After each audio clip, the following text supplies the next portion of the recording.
Saberes es un podcast conversacional de Ocote para escuchar voces esenciales del pensamiento indígena contemporáneo en Guatemala. En este episodio escucharemos a Ernestina Tecú, investigadora social, subjetividad travesti, maya achí, formada igual en las ciencias médicas, en las ciencias sociales y en una exploración profunda de la identidad desde las disidencias sexuales. Vértigo y entusiasmo de asomarnos a un mundo para el cual no necesariamente nos alcanza la palabra.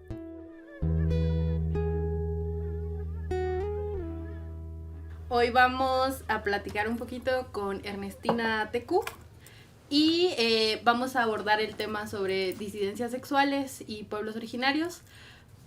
También aclarar que para el fin de este podcast vamos a conversar bajo el concepto de disidencias sexuales, porque sabemos que la comunidad de disidencias sexuales puede nombrarse desde diversidad sexual, desde comunidad LGBTQ+, etcétera. Existen como muchas formas de autonombrarse, de autoidentificarse. Quisiera preguntarte si te podrías presentar un poco, basado en quién eres, a qué te dedicas y sobre todo desde dónde te nombras.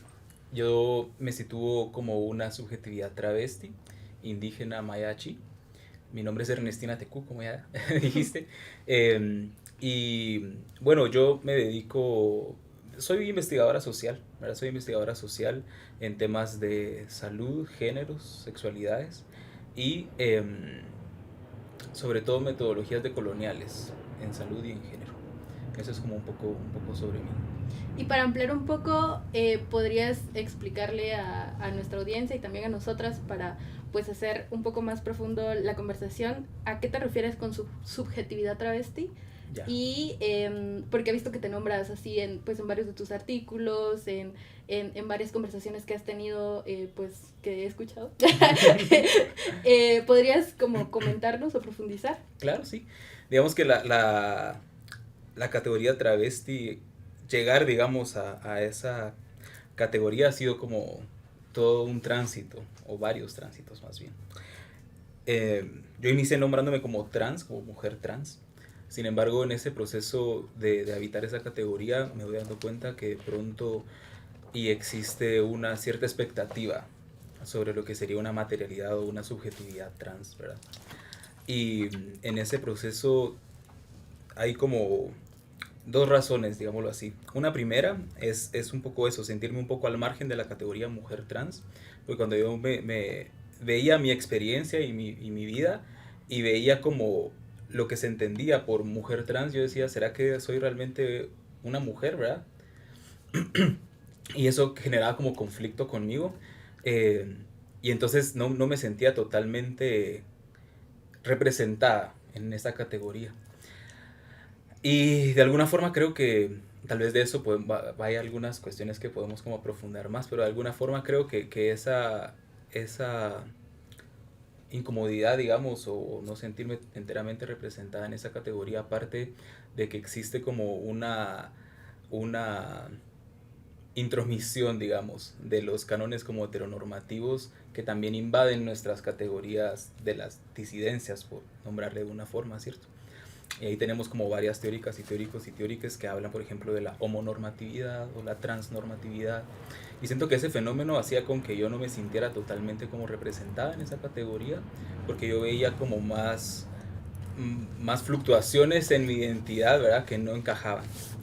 Y un segundo motivo es porque creo que también desde mi tránsito como identitario como mayachi, tampoco me sentía representada en esa categoría desde una perspectiva racial, digámoslo así, porque era una experiencia blanca, ¿verdad?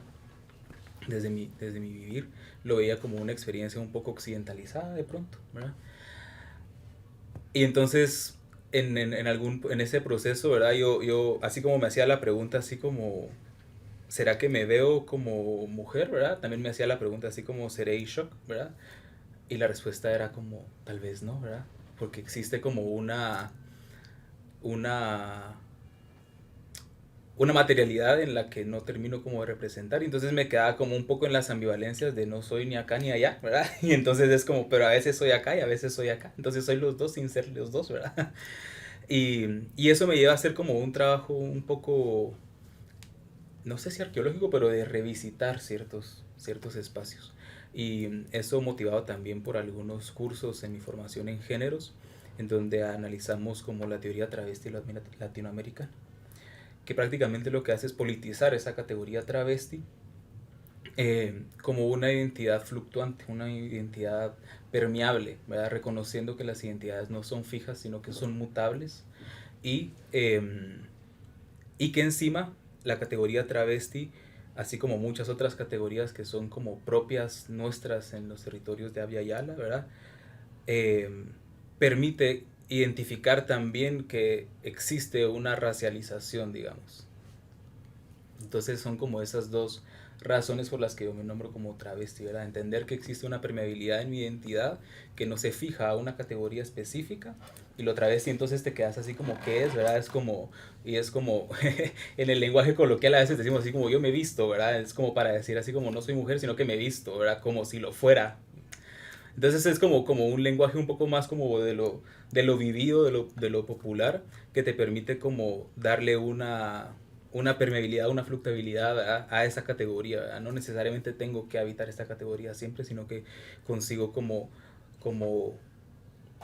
transitar, digamos, entre esta. Entonces siento que por eso me voy como a lo travesti, como esas posibilidades.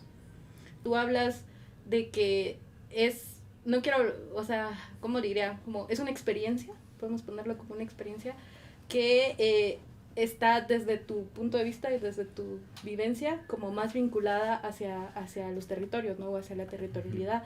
Y ahí me llama mucho la atención, por ejemplo, pensé automáticamente en las ferias, ¿no? Uh-huh. y en los convites. Uh-huh. Específicamente cómo también ahí hay un cambio sobre lo que implica la máscara, ¿verdad? Que al final te permite habitar como otros espíritus y te permite habitar otra corporalidad, otra esencia en ese día festivo, pero al final también te permite jugar o experimentar desde otro lugar el género. Entonces no sé cómo tú lo vinculas desde tu propia experiencia y desde cómo te autodeterminas con esto que sucede. Yo creo que esa reflexión es interesante, porque creo que en unas reflexiones he pensado un poco sobre qué elementos constituyen como una materialidad, ¿verdad? Y ahí a veces me voy más como a teorías que son un poco más materialistas, ¿verdad? Que a veces peleamos, o sea, yo me nombro como de colonial, ¿verdad? Pero utilizo como algunas teorías como materialistas, entonces a veces puede ser como conflictuante para algunas personas. Sin embargo, me parece que tienen como una potencialidad interesante porque te permiten analizar justo eso, ¿verdad? O sea, cómo vamos construyendo como significantes en nuestros cuerpos, ¿verdad? Que transmiten un mensaje. Y eso lo relaciono un poco con lo que decías ahorita sobre, por ejemplo, las máscaras o encarnar, ¿cierto? Alguna cuestión. Y es importante porque se habla, por ejemplo, en la teoría travesti latinoamericana, estamos como muy vinculadas con la teoría encarnada, ¿verdad? Que surge en los movimientos feministas radicales de los 70s, 80s, ¿verdad? La colectiva del Río Combají, Florian Saldúa, Cherry Moraga, en fin. Y entonces lo importante de la teoría encarnada es entender que nuestras subjetividades se viven, o sea, se van haciendo. Es una cuestión como importante porque te lleva como al espacio vivido, pero a un espacio vivido que no es fijo, sino que va activo, ¿verdad? Y por eso hacemos como mucha alusión a los verbos en gerundio, por ejemplo. Entonces es como yo me voy haciendo travesti, ¿verdad? O sea, yo voy siendo esto. Porque va cambiando, porque va caminando, ¿verdad? Se va dando, se va viviendo. Entonces es como pensar, por ejemplo, en las máscaras de esa forma, me parece súper interesante porque en efecto vas encarnando una experiencia, ¿verdad? Mientras la vas como viviendo. Y eso en estos contextos, o por ejemplo en contextos como de danzas, también podríamos como analizarlo, ¿verdad? Como en el Rabin Alachi. Pero también podemos analizarlo como nuestra vida cotidiana, ¿verdad? Cómo vamos siendo una persona a través de las prácticas que desempeñamos y a través como de los significados que le damos a lo que usamos y a lo que hacemos. Sobre ese sentido, o sea, yo te escucho y es Loana Berkins. Sí, cabal es eso. Y eso me resulta interesante. Y te quería preguntar, con respecto a lo que has dicho sobre soy los dos sin ser los dos, una suerte de conflicto que no necesariamente se tiene que reconciliar, digamos. Yo creo que la lógica occidental siempre empuja hacia una síntesis o una reconciliación. Y las tradiciones de pensamiento, la pragmática de pensamiento indígena no necesariamente recurren a esa resolución de la contradicción. Aquí yo me estoy refiriendo, por ejemplo, a lo que Rivera Cusicanqui desarrolla como cheje, como contradicción habitada que nunca tiene que resolver, no tiene por qué tener una síntesis. Entonces, quisiera conversar sobre eso contigo por un punto, y por otro lado, que yo creo que esto también dialoga de alguna manera con la existencia histórica, política y económica de los mushes en la región oaxaqueña. No únicamente en Oaxaca, aunque probablemente ahí es donde ellos están insertos en el mundo del mercado, donde son mushes. No son ni la energía masculina ni la energía femenina únicamente. Entonces, como para traer esta discusión más hacia Mesoamérica, o centrarlas también en los Andes y sacarla del Río de la Plata. Sí, eso es interesante. Justo Loana Berkins estaba ahí hablando, con certeza. Y PJ y Pietro también. Entonces, yo creo que quiero ordenar mis ideas. Creo que es justo eso, digamos, en estos tránsitos también he ido intentando pensar un poco en esas experiencias y pensarlas también en nuestros propios contextos mayas, ¿verdad? Y creo que, digamos que justo como alineado como a estas personas que acabamos de nombrar, ¿verdad? También está Marlene Guayar, quien hace como un trabajo en visitar, por ejemplo, crónicas de esas como protoetnografías, ¿verdad? Y encontrar que las subjetividades travestis, trans o de géneros y sexualidades permeables, digamos, existían, ¿verdad? Y es interesante como poder identificar algunas que aún existen, ¿verdad? En nuestra contemporaneidad, como las mushes, por ejemplo, ¿verdad? Que son como experiencias que justo no es ni uno ni otro, sino un tercero, ¿verdad? Y que no necesita de la máscara. Y que no necesita de la máscara, ajá, cabal. Y que es eso, ¿verdad? Habitan esa dualidad, y entonces es como interesante pensarlo, porque hay evidencia, ¿cierto? de que eso existe, ¿verdad? Suena como, es que formulado así suena como muy arqueológico, ¿verdad? Pero y no quisiera como sonarlo como tan en el pasado, sino en el presente vivido, pero lo que sucede es que es justo como hablar de la decolonialidad del género, ¿verdad? O sea, cuando en el momento de la invasión nos introducen también como una categoría de género, ¿verdad? Y eso ahí oyeron que Oyebumi va como analizarlo en los territorios como del continente africano, específicamente del país, que no sé si es Kenia, se me olvida, Nigeria, ¿verdad? Entonces es como esa categoría de género, ¿verdad? Que es como propia de la península ibérica, se introduce en nuestros territorios. Y yo me atrevo como a decir que de pronto como las primeras subjetividades que fueron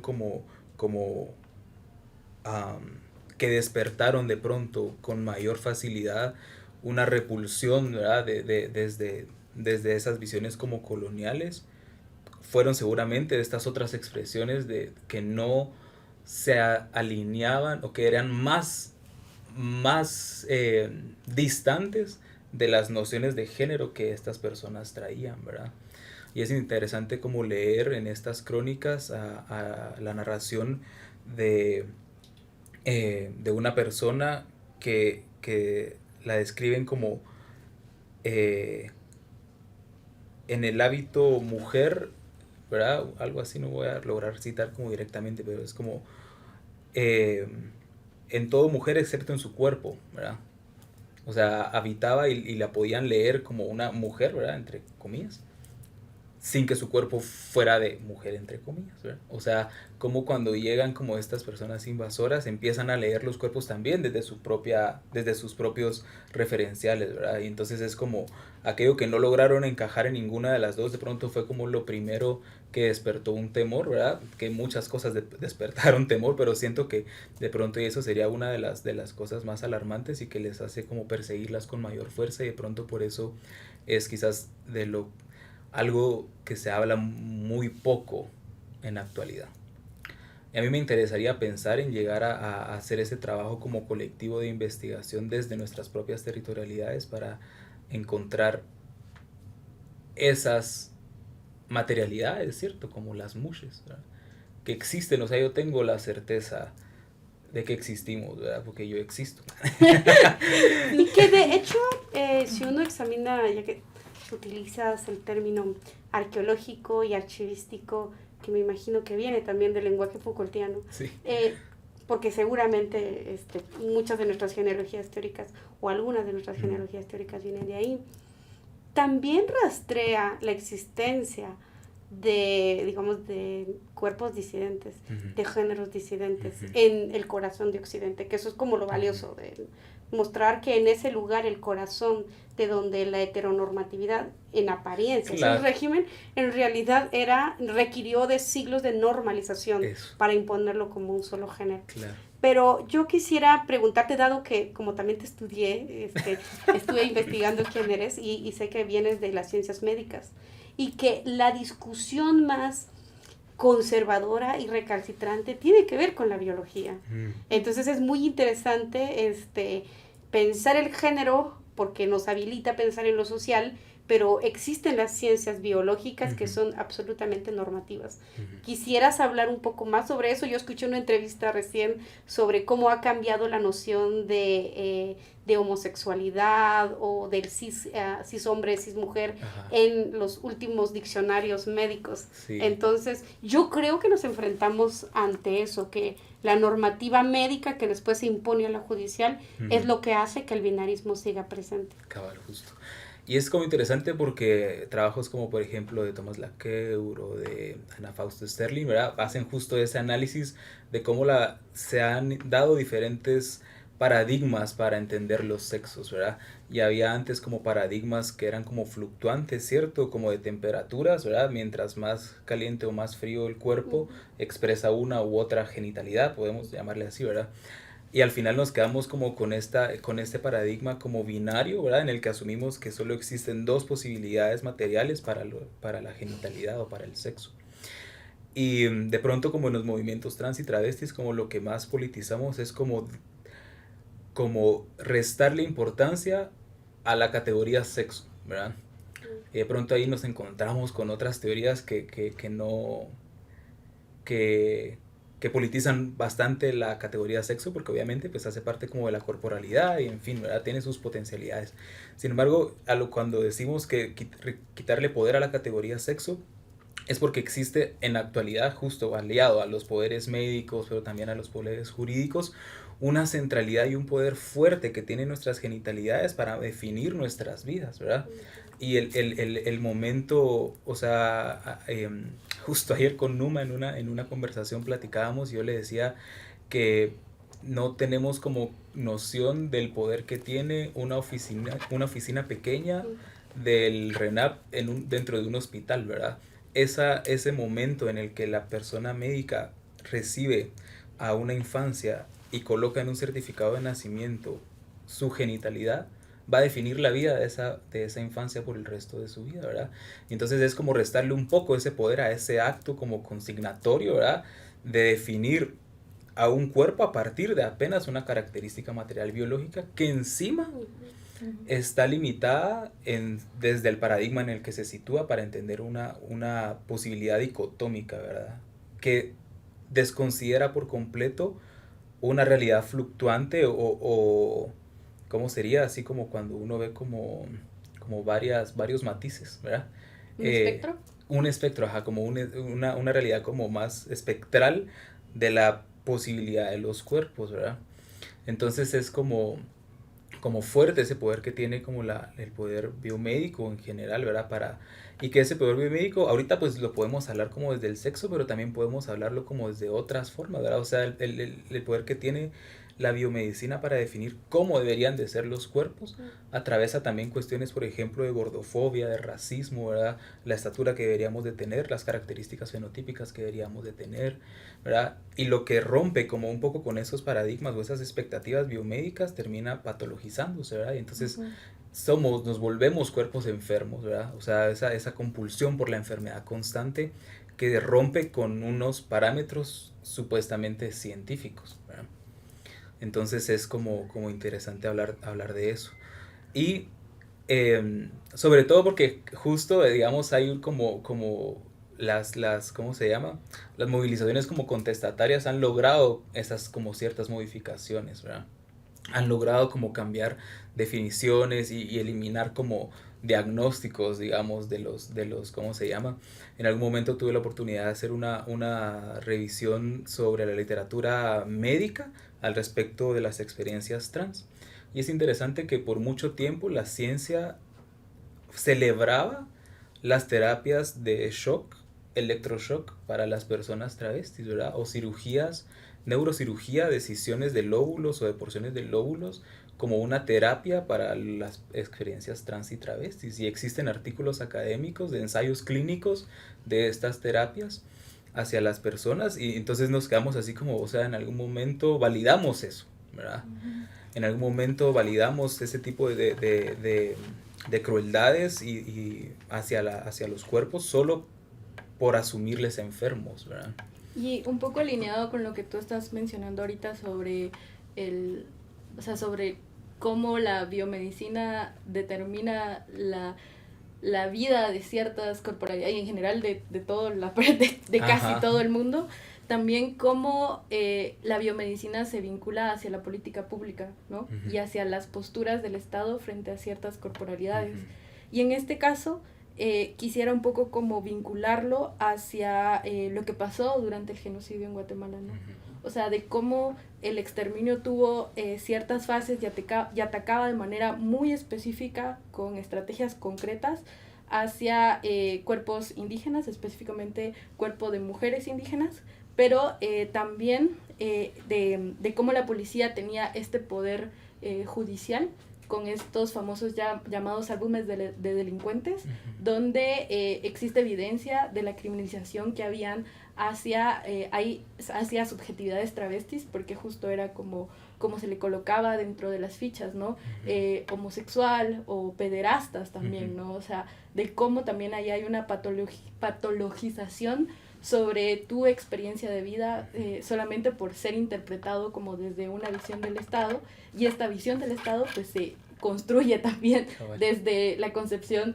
que estamos hablando de la biomedicina. Sí, uh-huh. Justo PJ, pero también Marco Chivalán hablaba un poco de cómo ese poder fue como pasando a diferentes instituciones, ¿verdad? Es como en el momento de la colonia fue como la Iglesia Católica, luego más adelante son como las ciencias médicas, incluyendo la psicología, y luego, o mejor dicho, antes de esto es como la policía o la institución judicial, ¿verdad? O sea, cómo ese poder sobre los cuerpos va pasando como de una institución a otra conforme lo que llamamos Estado va como evolucionando, ¿verdad? Y es interesante porque justo, bueno, yo podría hablar como de dos experiencias en ese sentido, ¿verdad? En una primera experiencia de la pregunta sobre el archivo, pues yo estoy trabajando justo en una investigación en el archivo para analizar cómo funcionaba el sistema de género en la institución de la Policía Nacional específicamente. Y en ese trabajo, pues me circunscribo, digamos, a la ciudad de Guatemala específicamente, que es donde la policía también actuó, la Policía Nacional actuó más, ¿verdad? En el resto del país quizás fue más como el ejército y los grupos paramilitares. Entonces, en esta investigación, pues puedo como hablar de varios elementos. El primero es que me parece que existió, digamos, justo lo que tú dices, o sea, hay que entender a estas instituciones, al poder como médico, al poder judicial, al poder policial y las Fuerzas Armadas, como mecanismos que ejercen una función dependiendo del deseo del Estado, ¿verdad? Y la Policía Nacional tenía una función muy específica que era producir la ciudad deseada por el Estado. Una ciudad deseada que va a tener como sus raíces en varias como cabezas, ¿verdad? O sea, y ahí vemos como por ejemplo hay un deseo como racista, ¿verdad? De blanquear u occidentalizar la ciudad de Guatemala. Hay un deseo clasista, ¿verdad? De dejar como solo a las clases que aparentan una clase, ¿verdad? Porque realmente nadie termina siendo una clase alta, ¿verdad? Pero por lo menos lo aparenta.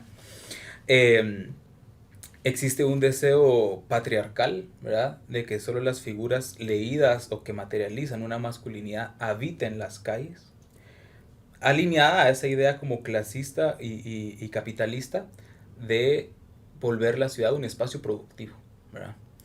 Eso es como las conclusiones a las que he llegado en esta investigación, porque vemos cómo todos los mecanismos de actuar de la Policía Nacional, específicamente en los procesos de detención arbitrarias, van enfocados a subjetividades que presentan una materialidad racializada. Y es súper interesante porque vemos una racialización no solo indígena, sino también negra, ¿verdad? Y es una racialización de la que en Guatemala tal vez se habla poco, ¿verdad? Esa representatividad negra afrodiaspórica en Guatemala casi no la mencionamos. Y luego personas de clases pobres, ¿verdad? O sea, personas, y sobre todo en barrios de los que llamamos como barrios marginales, ¿verdad? O sea, habían como operaciones perennes en estos barrios, operaciones de limpieza, operaciones de batida, en donde se juntaba toda la gente, se distribuía según sus características y algunos tenían alguna especie de libertad y las demás pues eran detenidas, desaparecidas, asesinadas, ¿verdad? Y eso basándose en esas características, porque cuando uno lee todos estos informes de detenciones, las detenciones eran porque les vieron caminando de forma sospechosa, ¿verdad? ¿Y qué significa eso, verdad?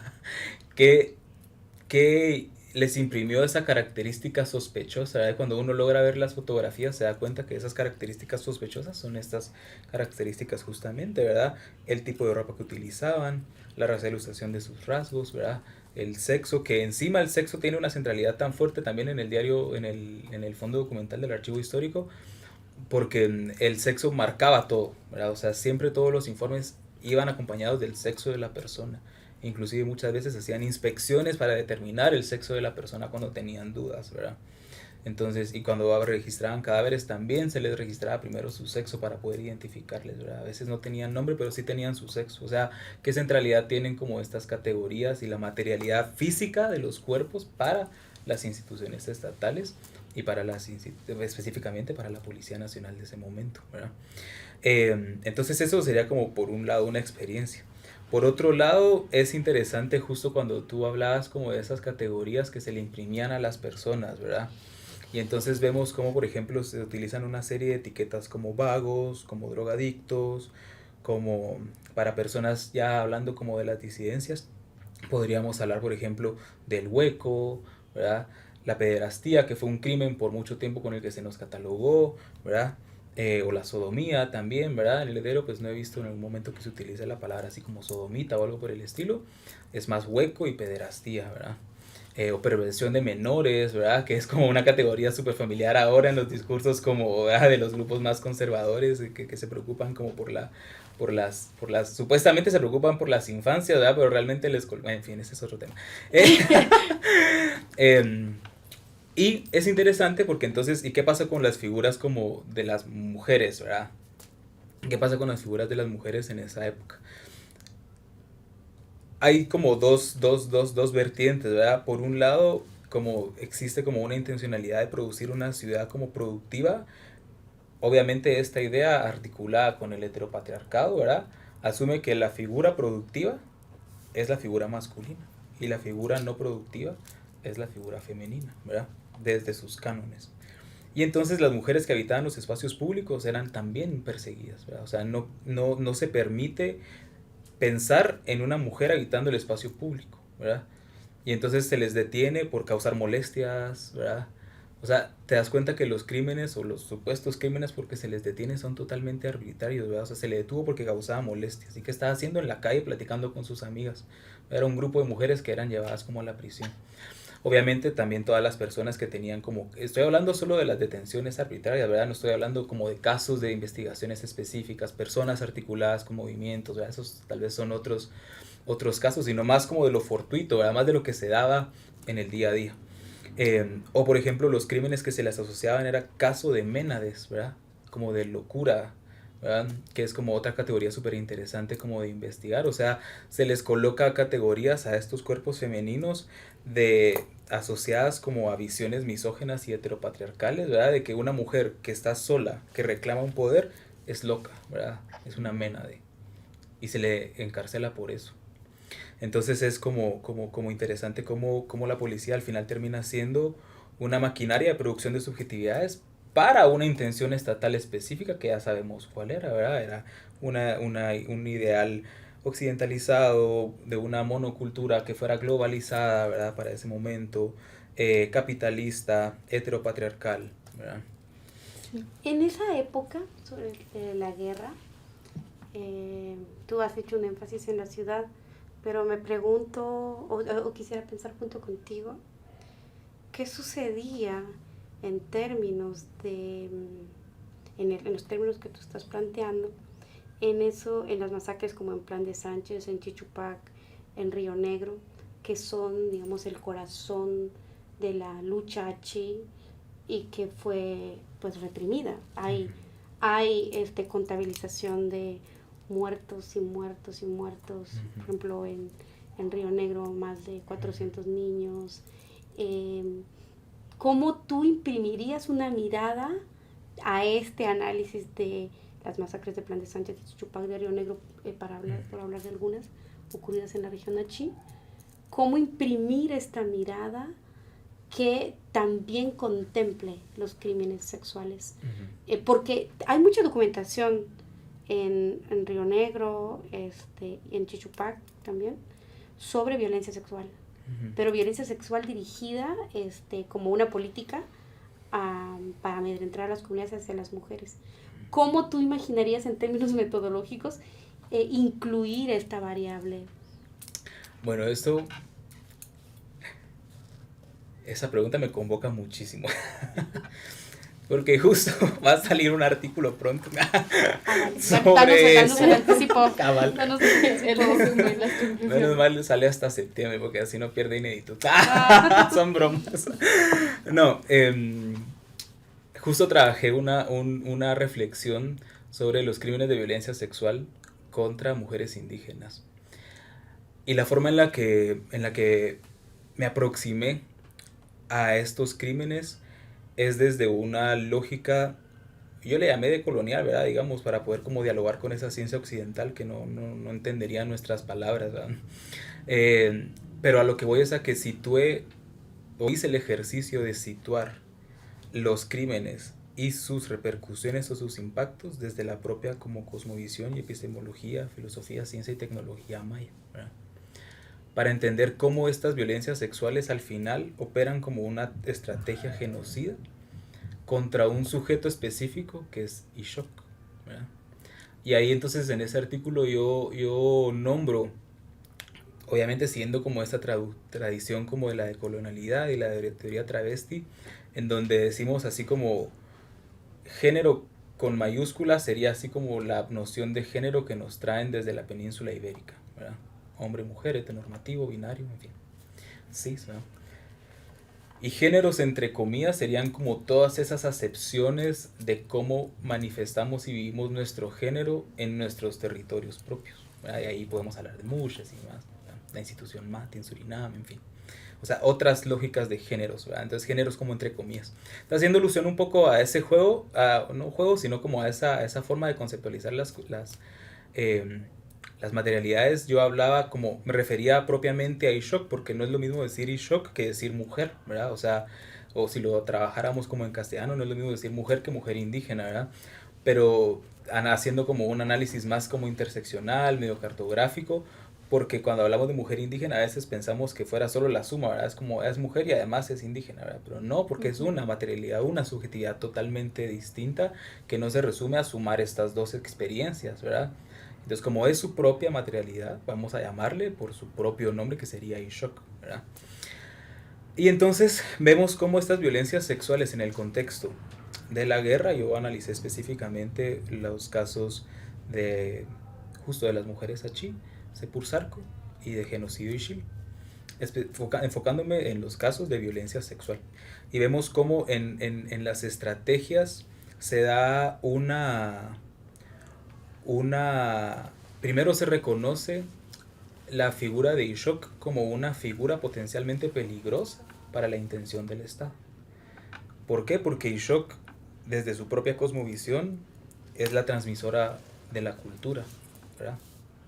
Es la transmisora de los valores, de los principios, de la cosmogonía, de la cosmovisión. Es quien hereda nuestras tecnologías, ¿verdad? Es quien gesta la vida, ¿verdad? Y quien le da continuidad a la vida y al tejido comunitario. Entonces era una figura potencialmente peligrosa, ¿verdad? Y el Estado lo reconoce y el ejército lo reconoce y por eso tienen esas estrategias específicamente dirigidas contra este sujeto tan peligroso para la intención estatal de ese entonces. Y encima tiene como un papel como importante en la defensa del territorio, que es otra como de las intenciones. Entonces, en ese trabajo yo conceptualizo cómo esta figura resultaba ser como tan transgresora para un deseo de Estado que motivó toda la guerra, y por eso fue como recibieron esta estrategia específica de violencia sexual para intentar destruirle. Porque qué es lo que sucede después como de la violencia sexual, ¿verdad? Si si analizamos como las secuelas de la violencia sexual, vemos que estas personas, digamos que los elementos que configuran de alguna forma la materialidad de Ishok se ven trastocados, ¿verdad? Se les niega, por ejemplo, la posibilidad de continuar transmitiendo las tecnologías, porque, por ejemplo, se rompen piedras, se rompen asadones, se rompen ollas, se tira todo, se les quema las casas, se les queman sus semillas. O sea, toda la tecnología que venían como heredando de generación en generación se les elimina, se les quita, y entonces ya se les roba esa posibilidad. Y que todo esto pasa como en el contexto, ¿cierto? La estrategia de la violencia como penetrativa, ¿verdad? Luego se da como la violencia sexual y una serie de estrategias como de humillación que rompen también con el papel, con la forma y el respeto con que se les ve dentro de sus comunidades. O sea, de alguna forma se les roba también su rol comunitario, ¿verdad? Y el reconocimiento comunitario de su papel y su función. Y el hecho de generar, por ejemplo, cuestiones como embarazos no deseados, mutilaciones genitales, inoculación de algunos microorganismos, ¿verdad? Hace con que también se rompa las otras responsabilidades como de reproducción de la vida desde un punto de vista como corporal, pero también de reproducción como de la tierra al obligarles a los desplazamientos, por ejemplo, o al obligarles a perder como las tierras como que han venido como trabajando, cuidando, protegiendo y con las que han venido viviendo durante generaciones y generaciones, ¿verdad? Entonces es como al final todas estas, la violencia penetrativa debería de entenderse como todas estas estrategias que al final terminan como intentando eliminar a esta figura, ¿verdad? Y por tanto debería entenderse también como una estrategia genocida. Entonces un poco ese fue como ese trabajo que se hizo, y obviamente analizando desde una perspectiva como de entender a esta sujeta, no desde el entendimiento del sujeto occidental, ¿verdad? Porque ¿qué es lo que sucede? O sea, muchas veces cuando se habla de violencia sexual en el mundo como del jurismo, se le entiende únicamente como un daño físico o un daño psicológico, ¿verdad? Porque se entiende que la violencia sexual se limita únicamente al acto como violento físico, ¿verdad? Sin embargo, eso tiene como cuando hablamos como de un sujeto no occidental, vamos a ver que estos actos de violencia trascienden la experiencia material y también afectan nuestra experiencia espiritual y nuestra experiencia energética, ¿verdad? Y vemos, por ejemplo, casos de Shibirikili en las mujeres que fueron víctimas de violencia sexual, que prácticamente es como una separación de su espíritu, ¿verdad? Entonces es como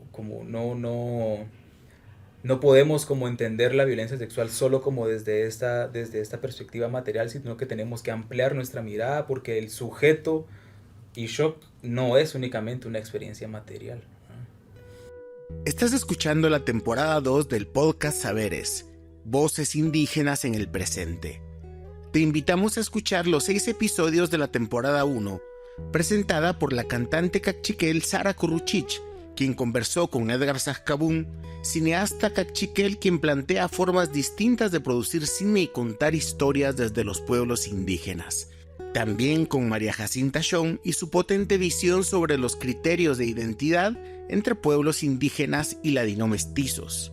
Y con Rigoberto Quemechay, político y antropólogo quiché, quien cuestiona los procesos de la política contemporánea a la luz de la mirada de los pueblos indígenas, entre otras voces esenciales para nuestro tiempo. Escuchándote, siento como una cierta conclusión de clausura de esta posibilidad. O sea, lo interpreté así, no sé si ese es el cierre de tu reflexión, pero yo he trabajado en el último año con mujeres achís y por eso conozco estos casos, pero me da la impresión que efectivamente ocurrieron en gran medida, estoy de acuerdo contigo, como comprender la violencia sexual más allá de el puro acto sexual, sino como una política, una planificación que buscaba romper la comunidad, que buscaba que los hombres se entregaran, que buscaran que la gente dejara de organizarse. Pero yo creo que el intento de romper el canal de transmisión no se logró completamente. Porque si no, no se hubieran presentado al juicio. Claro. Porque si no, no estuvieran declarando. Porque si no, nosotros estamos haciendo un proyecto de historias de vida con las 35 mujeres.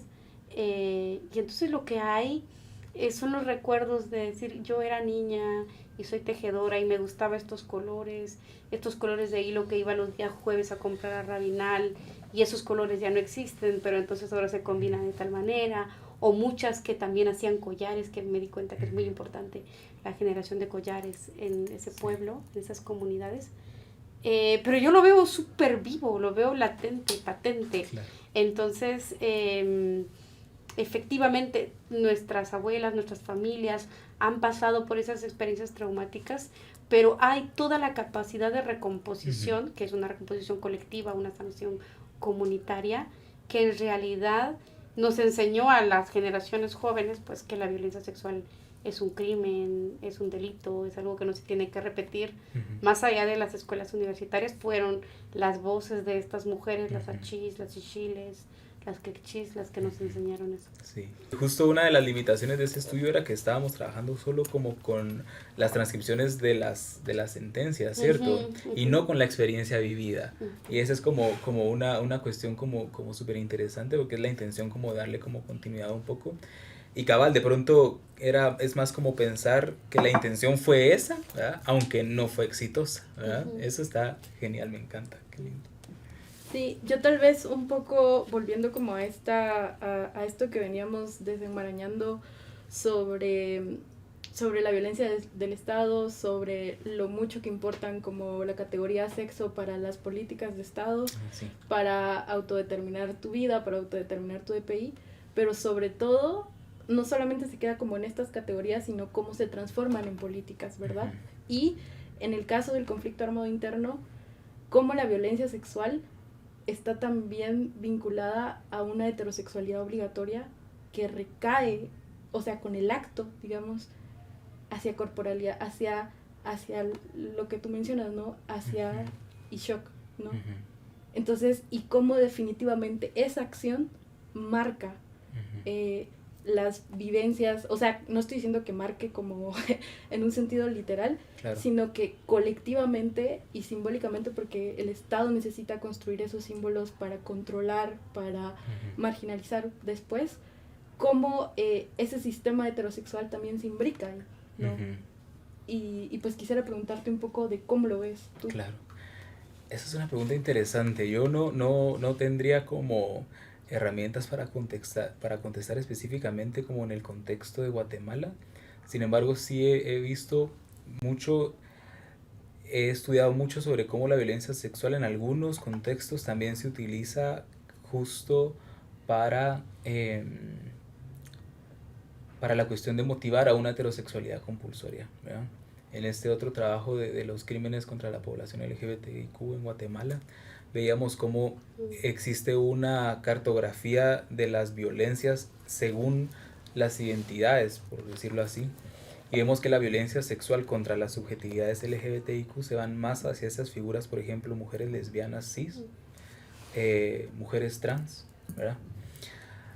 Y es precisamente porque otros estudios han demostrado que muchas veces la violencia sexual se utiliza como un castigo, ¿verdad? A estas personas que escapan de la heterosexualidad, ¿verdad? O de la heteronormatividad cis, ¿verdad? Entonces es interesante analizar cómo los crímenes que hoy en día seguimos reproduciendo, ¿verdad? Van alineados como a esa intencionalidad, ¿verdad? Entonces, eso por un lado, y por el otro, pensar en cómo, digamos, hablábamos hace un momento de cómo la Policía Nacional tenía todas esas estrategias para crear una ciudad de alguna forma, ¿verdad? Quiénes tenían ese derecho de habitar las calles y quiénes no, qué podías hacer en las calles y qué no, ¿verdad? Infancias jugando en las calles que eran llevadas porque estaban causando molestias, ¿verdad? Entonces, y por eso ahora es cada vez más difícil habitar las calles y ocupar las calles también, ¿verdad? Porque ese miedo de alguna forma fue como sembrado en nuestras conciencias colectivas, y creo que en la ciudad de Guatemala, a pesar de que la Policía Nacional ya no opera hoy, esas estrategias que utilizaban de alguna forma las interiorizamos como sociedad y las continuamos reproduciendo, ¿verdad? Y entonces vamos, o sea, esa maquinaria de producción corporal sigue operando en nuestra sociedad, de manera que, por ejemplo, la cuestión del pelo, ¿verdad? O sea, el pelo largo es una cuestión mal vista en materialidades como leídas como masculinas, ¿verdad? O como hombres. Y en todo momento se te está como pidiendo que te cortes el pelo, ¿verdad? En todo momento se te está pidiendo que vistas de una u otra forma, ¿verdad? En todo momento se te está pidiendo que te comportes de una u otra forma. En todo momento se te está exigiendo que lleves como un trayecto de vida, ¿verdad? Y son como cobranzas que al final terminan llevando a mucho dolor y a muchas violencias en todo sentido, ¿verdad? O sea, la estructura de la sociedad, cargamos con heridas históricas que hasta que no las nombremos y no las sanemos, las vamos a continuar reproduciendo, ¿verdad? Y por eso la violencia sexual sigue siendo tan grande, los femicidios, feminicidios, transfeminicidios siguen siendo tan cuantitativamente alarmantes, digamos, en nuestra sociedad actual, porque sigue existiendo, siguen operando, perdón, sigue operando esa maquinaria como de construcción corporal, ¿verdad? Y que va alineada con la heteronormatividad, ¿no? Y por eso es como tan difícil pensar, por ejemplo, en un movimiento LGBTIQ que logre escapar de esa heteronormatividad también, ¿verdad? Y aquí entrando como en otro tema, ¿verdad? Porque creo que de alguna forma es como interesante que hasta dentro de estos mismos espacios estos cánones como normativos logran como entrar, ¿verdad? Y hacer con que se reproduzcan, por ejemplo, ideas racistas dentro de nuestra propio como colectiva LGBTIQ. O sea, se valorizan más como las experiencias occidentalizadas de lo que es ser, ¿verdad? Marica, hueco, machorra, ¿verdad? Y entonces, no, yo no soy hueco, soy gay, ¿verdad? Entonces es como porque nos queremos borrar de alguna forma esa característica como racializada, porque de alguna forma esa lógica sigue operando. De pronto logramos escapar de algunas lógicas por la situación en la que vivimos, pero seguimos reproduciendo otras, ¿verdad? O sea, esa maquinaria es fuerte, y aunque la Policía Nacional ya no funcione como tal, ¿verdad? Está desmantelada, ya no funciona. Lograron sembrar en nuestras conciencias colectivas como eso, ¿verdad? Y en las familias específicamente. que te motivan como a vivir una cierta vida en la ciudad de capital. He escuchado muchas enunciaciones de la población trans de que nombra y anuncia un genocidio silencioso hacia la población trans, específicamente en Guatemala.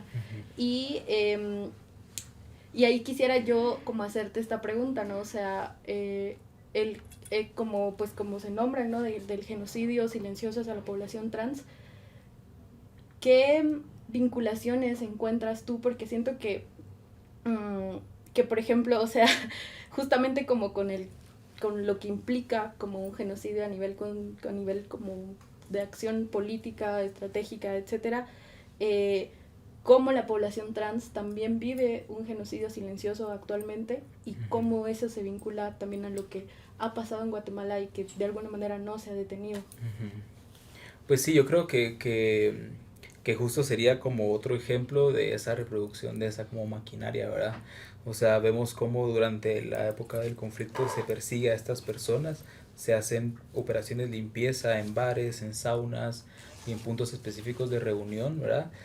Para llevarles y desaparecerles, ¿verdad? Entonces, esas ideas como que, y no aparecen solo desde el conflicto, ¿verdad? Si leemos a Marlene Guayarba, nos va a decir que desde la época de la colonia empiezan, ¿verdad? A las mujeres travestis, bueno, no sabemos si se nombraban mujeres travestis, ¿verdad? No sabemos si se llamaban travestis o cómo se nombraban, pero a estas subjetividades, ¿verdad? Que de otros géneros, entre comillas, eran llevadas a la plaza y sacrificadas. Les soltaban perros hambrientos para que se las comieran en la plaza, de una forma pública para que todo el mundo viera, ¿verdad? Entonces, Silvia Rivera Cusicanqui también habla como un poco de eso, ¿verdad? Sobre cómo se dan como esas lógicas, por ejemplo, de las cacerías de las brujas, se traen también como a los territorios de Abya Yala para perseguir a todo aquello que no gustaba. Y dentro de eso estábamos las travestis, ¿verdad? No gustábamos y entonces se motivaba, por ejemplo, el uso de estrategias como la entrega, ¿verdad? Yo sé que aquella persona es travesti, ¿verdad? Entonces nos entregábamos entre nosotros y eso hacía con que nuestros lazos comunitarios se rompieran, ¿verdad? Y existe evidencia del papel que tenían estas personas que habitaban otros géneros en ese momento, que usualmente eran papeles de negociación entre comunidades, por ejemplo, eran como delegados que iban de una comunidad a otra a misiones como diplomáticas, por ejemplo, ¿verdad? En algunos como territorios específicos de Panamá. Y entonces es como desde ese momento empezamos a vivir como el despliegue de estrategias genocidas contra los cuerpos travestis, que más adelante se vienen como reformulando en otras estrategias y en la actualidad lo vemos como con este genocidio silencioso, ¿verdad? De los transfeminicidios, que encima termina siendo un genocidio porque existe como una intención específica contra estas personas, ¿verdad? Pero además de eso existe como una alianza del Estado que no lo reconoce como tal, ¿verdad? Y entonces vemos que estos crímenes o no son juzgados o no reciben sentencia, o encima la sentencia que reciben es una sentencia como limitada por la categoría de crimen que se le da, ¿verdad? No le logramos conceptualizar como un feminicidio, ¿verdad? O como en México se está como haciendo esa gran teorización sobre el transfeminicidio, ¿verdad? Sobre todo en Oaxaca, ¿verdad? En esa zona del tránsito migratorio, pues se habla muchísimo de feminicidio, pero también ahora se está como politizando la categoría de transfeminicidio. Y entonces, ¿qué es lo que sucede? Que el Estado lee a estas personas a partir de su sexo biológico. Y entonces no le entiende como un feminicidio, ni mucho menos como un transfeminicidio, sino como un homicidio, ¿verdad? Y encima entonces la cantidad, la pena se reduce, ¿verdad? Porque no se entiende como tal. Entonces vemos cómo se alinea de alguna forma a beneficiar como a las personas que cometen estos actos que no reciben sentencia, o se trabajan como crímenes pasionales, por ejemplo, ¿verdad? Que entonces ya le van como restando como sentencias y demás. Entonces sí es como toda una estrategia y una alianza, digamos, que lo que hace finalmente es como deshumanizar nuestras experiencias trans y travestis, ¿verdad? O sea, no merecemos una condena, ¿verdad? No merecemos una reparación, no merecemos un reconocimiento ni siquiera como personas trans y travestis, ¿verdad? No sé, nos sigue leyendo desde nuestra corporalidad y de nuestra materialidad sexual encima de un sexo, ¿verdad? Que ya discutimos cómo se entiende. Ernestina, yo ahí quisiera como ligar esto que estamos hablando con el bloque anterior, que pues en las marchas, en las consignas o en los artículos académicos uno es muy incisiva en decir, bueno, la fuerza de ley, el biopoder con todos sus mecanismos que buscan normalizar, que establecen una forma de vida y de sexualidad binaria. Uno es muy enfático en las marchas, en los conversatorios, pero si vemos la realidad y pensándolo en términos críticos, ¿por qué el Estado, por qué se tiene que aliar lo jurídico con lo legal, lo religioso con lo político para reprimir la disidencia sexual? Y es porque nunca lo ha logrado. De la misma manera como el genocidio achín, que hubo una política dirigida para el exterminio de las comunidades, no lo lograron. De la misma manera, hay cientos de campañas por la vía de la represión o por la vía de la conducción. O sea, por hacerlo incluso mucho más amigable, más gay friendly, nada disidente. Se busca conducir por la vía de la represión, como se está hablando de los feminicidios, de la violencia, o por la vía conductiva de políticas públicas. Entonces tienen que integrar y tienen que mimetizar esta disidencia sexual. No puede ser disidente, tiene que mimetizarse. Eso. Y entonces pelear por el matrimonio. Bueno, y quien se quiera casar, que se case, pero hay una mimetización. Entonces sí. Yo veo como esas dos formas de conducción y son dos rostros de la misma forma de dominación. Y yo creo que se tiene que sofisticar justamente porque no lo logra, porque es imposible.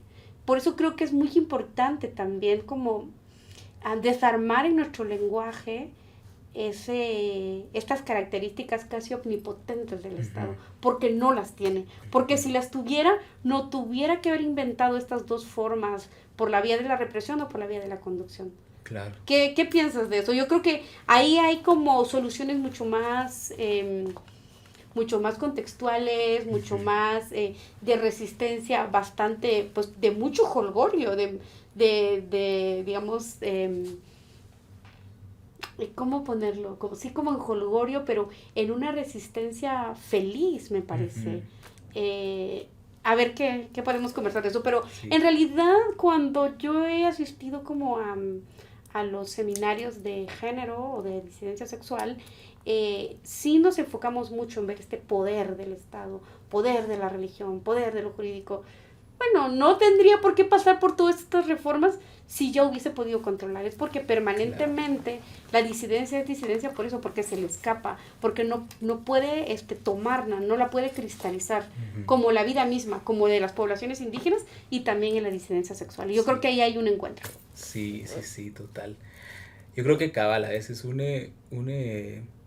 maneja un lenguaje medio pesimista, ¿verdad? y nos enfocamos como cuando estamos hablando como de estos temas, tiendo como a enfocarme de pronto como en el daño, ¿verdad? Y pocas veces nos damos como la oportunidad también como de hablar como de esa digna resistencia, ¿verdad? O esa festiva resistencia. Esa festiva resistencia, ajá.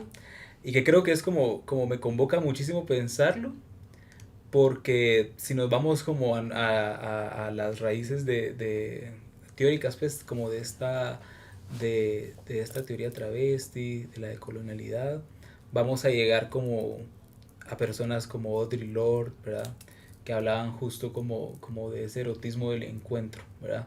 Y que en medio de esa lucha que en ese momento estaban como radicalizando, se erotiza o se reconoce el valor erótico que tiene el encuentro, ¿verdad? El encuentro desde nuestras diferencias, pero también el encuentro desde nuestra herida, ¿verdad? Y que creo que de pronto voltear la mirada también a eso es como interesante para justamente ver eso, ¿verdad? O sea, justo no se, por mucho que la intención sea una, no se consigue porque existe una energía más fuerte, ¿verdad?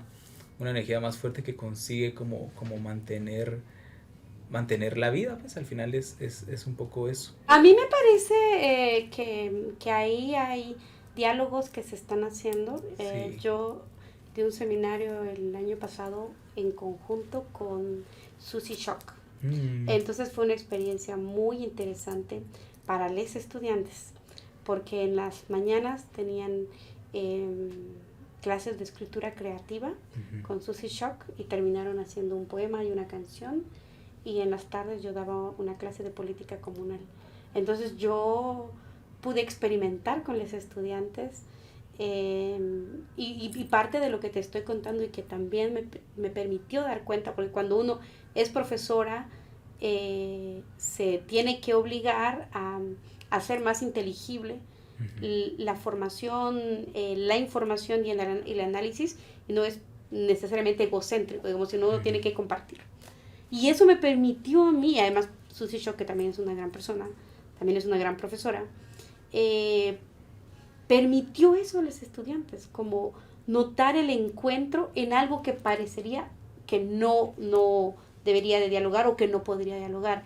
La teoría travesti y el arte travesti y historia de rebeliones indígenas.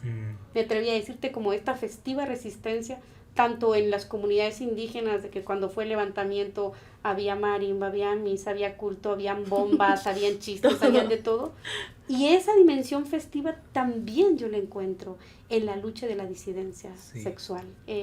Yo creo que son caminos que tenemos que seguir explorando. Yo creo que no, explorando cómo se desarrollan en el mundo concreto y práctico. Si se hace una iniciativa, creo que fallamos. Si se hace un proyecto para eso, vamos a fallar. Si se le pide al presidente, ya, ahí quedó. No, bueno, no, digamos, a esos niveles no. Obvio, por eso no. Porque es que no es de lo planeado, ¿verdad? No. Es eso. Pero que sí, que sí es posible. Yo lo he visto operar en varios lados también. Y creo que en ese sentido, como lo va vinculando un poco Gladys, es que, bueno, desde mi experiencia, hay muchas disidencias sexuales en territorios que existen dentro de espacios católicos también. Y que están en los espacios católicos más que todo por las festividades.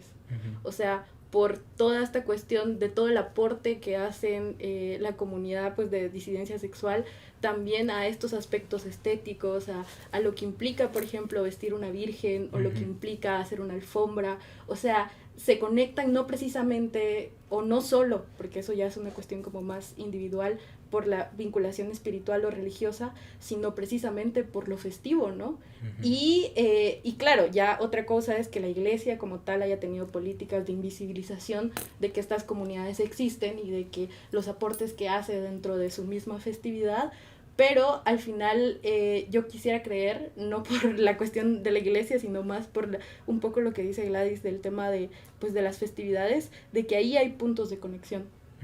Justamente porque pues los podemos ver también y también los hemos habitado, de cómo pues existen, ¿no? Y es como una cuestión al final mutua, no tan mutua a veces, pero es algo que se interconecta. Yo solo decir que yo he disfrutado muchísimo esta conversación, hacerla nosotros tres, y pues yo creo que cerraríamos así, ¿no? Con ¿qué quisieras tú decir a este podcast que se llama Saberes y que tiene de todos los órdenes, desde la soberanía alimentaria, la migración garífuna en el Bronx, las comunidades de Petén, van a haber una serie de saberes? Entonces, ¿cómo te gustaría a ti cerrar para el público que nos ve? Esa es una gran responsabilidad. Que sea festivo, que sea festivo. Sí. No, yo creo que justo, yo creo que me voy a ir por esa línea. Yo creo que es enteramente como placentero y erótico pensar cómo al final lo que nos mueve y esos saberes que son como los que ustedes acaban de nombrar, ¿cierto? Que van a estar reunidos en este podcast, todos parten como del mismo lugar. Y es como nuestro saber como de nuestro cuerpo, ¿verdad? O sea, el propio, esa pulsión, esa energía que nos habita y que nos mueve a hacer las cosas y que nos mueve a pensar, pero más que a pensar, a sentir y a vivir, ¿verdad? Entonces es como celebrar un poco esa energía, ¿verdad? Y por eso esta cuestión que justo decías ahora, Gladys, sobre que si se planifica o se propone un proyecto no se da porque es algo movilizador que es más fuerte que nuestra mente planificadora, ¿verdad? Es lo que mueve nuestro cuerpo y nuestras energías y lo que nos va a mantener en esta festiva resistencia por lo que nos dure la vida y las vidas en este plano y en los que vengan. Muchas gracias. A ustedes. Gracias, Ernestina. Ernestina. De verdad que sí, igualmente. Muchísimas gracias.